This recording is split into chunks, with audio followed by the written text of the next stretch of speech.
Alright, today we're going to do a quick video on the PortAir 4500 PSI portable PCP air compressor. This can also be used for paintball.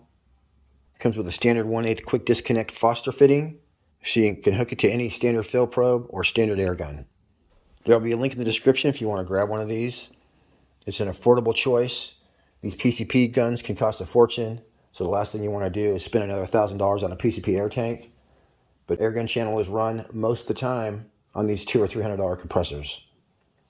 The only time I really use a big one or use the big SCBA tanks is when I have to go to the forest. But hooking one of these affordable PCP compressors straight to your gun is a perfect solution.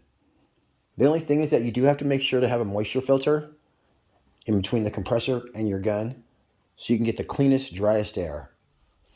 PCP moisture filters are cheap, so there's no excuse not to buy one. There'll be a link in the description for those as well. And meow, let's get this party started. On top, you're going to find your manometer. That's going to tell you the pressure. There's a little dial that you set, and that's going to be your auto shut-off. So just set that to whatever you want to fill your gun to. There's a fancy stainless steel plate that's going to give you all your pertinent information. Looks like this runs off 12 volts, 110 volts, or 220 volts. It's a 3-stage compressor. Right there is where your power cord is going to go for plugging it into the wall. 110 or 220 volts.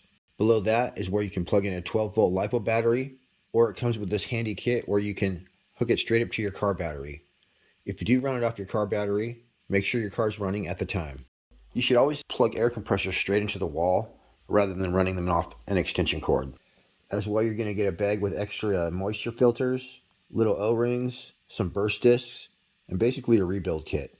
It's got a great manual that tells you all the basics, and in the back, there's an exploded view with all the parts listed.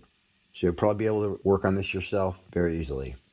These affordable PCP compressors really are the way to go. Just hook it straight to your gun and you're set. Right when you plug it in, your thermometer is going to come on. Once your gun is connected, go ahead and close your bleed valve. Start your fan and let it get up to full speed. Once your fan is running at full speed, then you can press the power button and that'll start your compressor pushing air. So just take note of what the temperature is when you start. And once you're done, let the fan run with the compressor off until it reaches about that temperature. The first time I tried the auto shut off, I set it at 250, but the gauge on my DRS is actually screwed up. So next I put it on my Air Force Condor SS, basically topping it off from 2000 PSI to 3000 PSI. I set the auto shut off, and bam, it shut off at exactly 3000 PSI. So we know that works great. At the end, you want to bleed your air out before you disconnect your gun. But these are pretty simple to use.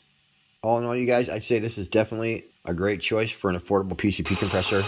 And if you're just getting into PCP, don't spend a bunch of money on a giant compressor. This is all you need. All right, everybody, I appreciate you tuning in. Till next week, happy shooting. We'll see you on the next one.